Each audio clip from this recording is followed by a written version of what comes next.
Hello, I'm Rick from Rick Harkin Designs, and I wanted to show you how to build this rack. It's actually a quilt rack. I designed it to be a quilt rack for my organization, the Gay Men's Chorus. They raffle quilts at every one of their concerts, and they needed something affordable to display their quilts on. But it can also be used for a banner. It can be used for a backdrop in a booth for events.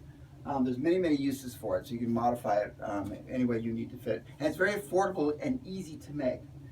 It's made out of PVC pipe, and notice the chips. Take my advice, don't paint it. I'll show you how to finish it later. But we're going to be working with 1-inch PVC pipe and 1/2-inch PVC pipe, as well as 3/4 inch for the top. This project costs less than $20 and takes less than 10 minutes to make. The hardest part about it is the cutting the pipe. Treat it like wood. I have down here a jigsaw. You go to the dollar store and pick up a little hand saw.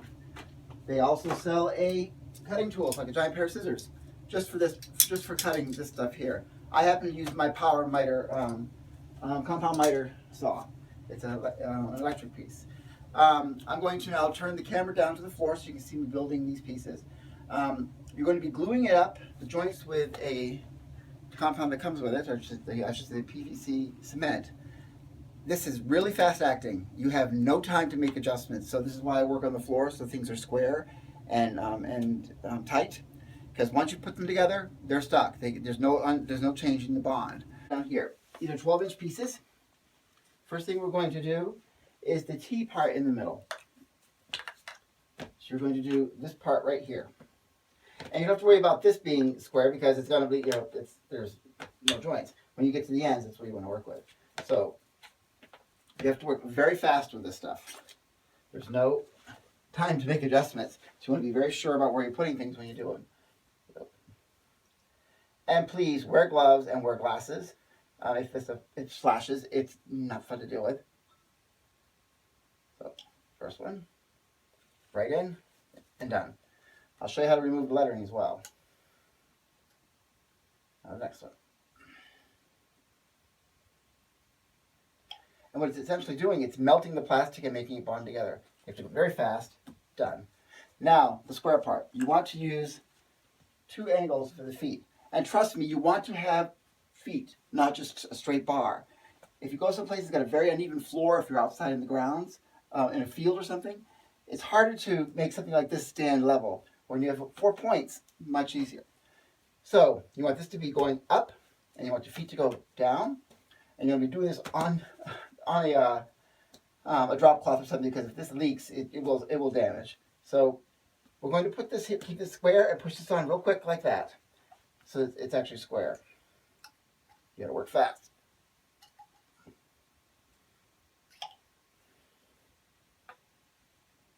That's it. You can't move it again. It's bonded forever. Now the next side.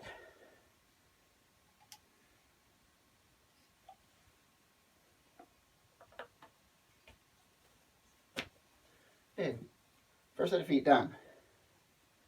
Now the next one.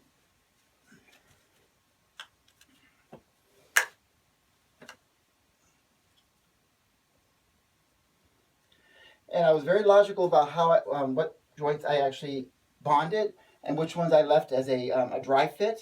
A dry fit means they're going to be just sliding together under pressure, and that's it. And that's the pieces that go up and down, because the weight of the items hanging on it will hold it together. And now for the square pieces.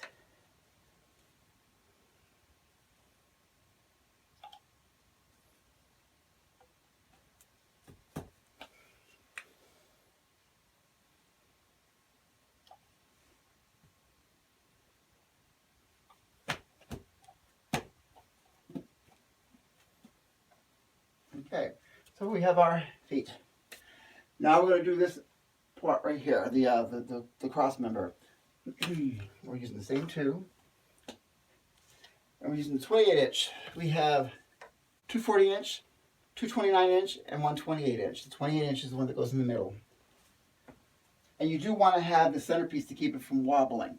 And my idea behind a quilt rack is you want the quilt to pop. You don't want to see the rack surrounding the quilt or framing the quilt. You don't want the rack to be there at all. You want to see just the quilt, or your banner, or whatever you're trying to model or show.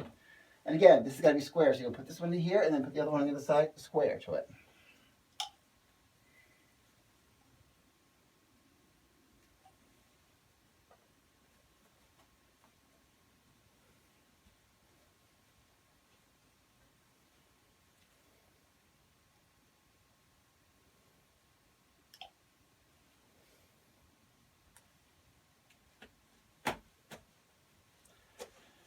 Okay, now we have our cross member. Now it also telescopes to 9 feet. Oh.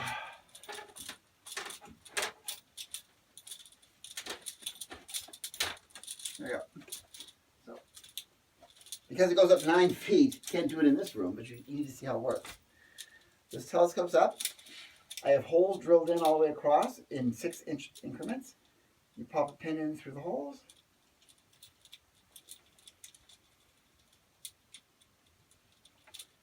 And you're all set. And because it's going up 9 feet, who's 9 feet tall? What I did is in my bag, I had this little notch tool so you can actually push it up and then do it with one hand. One person can handle the quilt by themselves to do the elevating it. But if you have the space to put something up that high, it gets seen better by the public. You want your stuff to be seen. So get it up there. Now we're going to work on your finishing options. The top rod, the way you're going to display your items. Don't be afraid to look around your place, your house, your shop, whatever, and seek out things you already have. If you don't have to buy something, don't do it. Schwa, you'll see that on my website.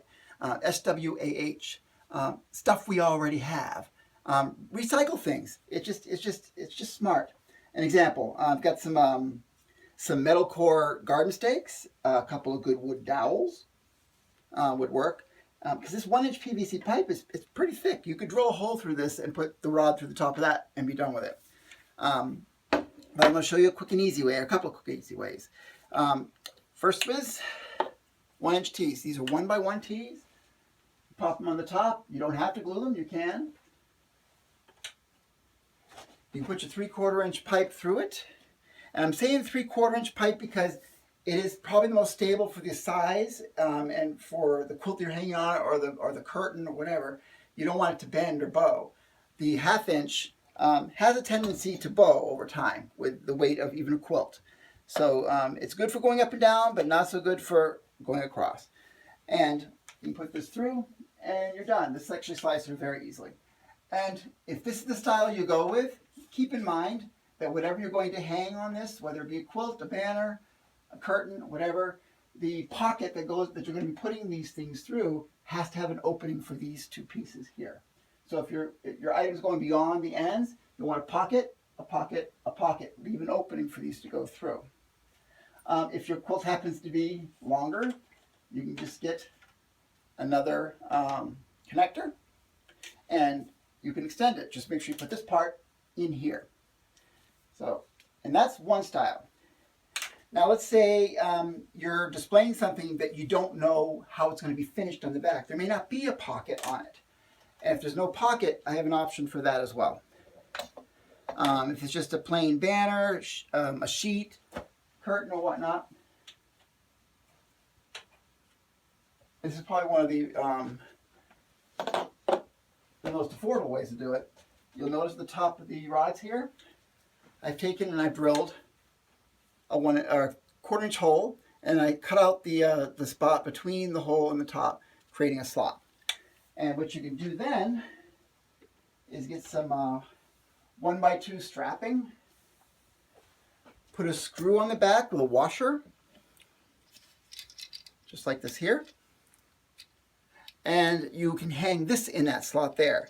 Now, depending on what you're going to be hanging on the front of it, you could put cork on here and use push pins, straight pins, to hang your items right on the cork.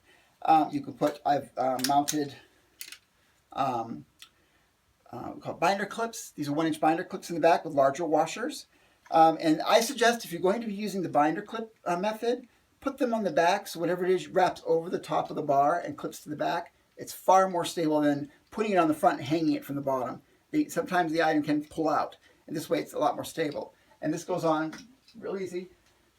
Just drop it right down into the slots. And it's also very stable. In there.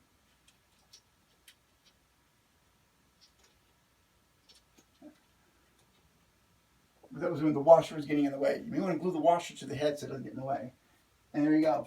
Very, very stable. And again, it's just limited to the length of whatever it is you're going to be displaying. Now I'm going to show you how to do the telescoping part of this. And this is done with the 1/2-inch pipe. And you'll notice at the end, I actually have cut the pipe, put on an adapter, and put another small piece of pipe down inside it. The reason for doing this, because this is going to be telescoping, when you drop the pipe into this rod here, if you didn't have this piece here, it would slide right on through to the floor and you'd lose it. So that keeps it on top, so you can actually get to it. And then you can use another T and 3/4 inch pipe to go across the top of there. And then drill your holes so it can telescope. That's simple. I wanted to show you something I added to my original prototype for the telescoping part of this. You'll notice that when you're putting the 1/2 inch pipe into the 1 inch pipe, there's a pretty good gap in there. Yeah, it slides real easy, but when you get up to that 9-foot area, this can kind of wobble a little bit, and that kind of bothered me. So in my original prototype, what I did is around the bottom of the rod, at about 7 inches or so apart, I wrapped duct tape here and here to just within the width of the pipe itself. So it's pretty much, it's not snug, but it's filled up the gap.